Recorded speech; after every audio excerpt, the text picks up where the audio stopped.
Bonjour, je m'appelle Gilles Serpry, je suis coach et je suis coach depuis 14 ans.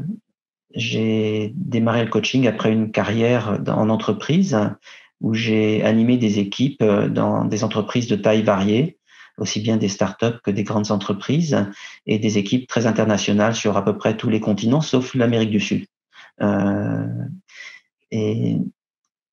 En travaillant dans ces entreprises, principalement sur du conseil et des systèmes d'information, je me suis rendu compte petit à petit que les restructurations d'entreprise, la mise en place des systèmes d'information, euh, mettaient l'humain de côté et que l'humain était très maltraité.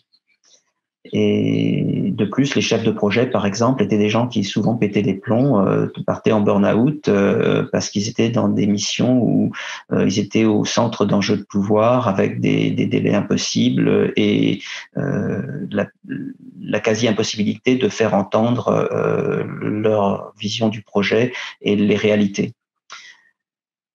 Et ça m'a amené à réfléchir et petit à petit à transformer mon propre management, à me former à la PNL, par exemple, pour faire ça, et puis de décider un jour de me former pour devenir coach. Et il y a maintenant 14 ans, j'ai commencé à coacher d'abord des managers pour les aider à exister dans ces entreprises dans lesquelles ils vivaient et à exercer leur métier correctement. Et je me suis rendu compte rapidement que dans des organisations toxiques, aider ces managers n'était pas leur rendre un service à terme, c'était potentiellement les mettre soit en défaut par rapport à leur organisation, soit très rapidement, ils revenaient dans le même système de fonctionnement euh, euh, qu'on avait commencé à essayer de changer à travers le coaching.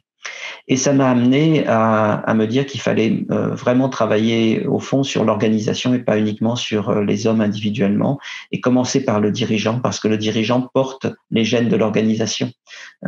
Et ça m'a amené à travailler sur les enjeux de pouvoir. Et c'est ce que je voudrais partager avec vous dans cette capsule qu'on va faire ensemble.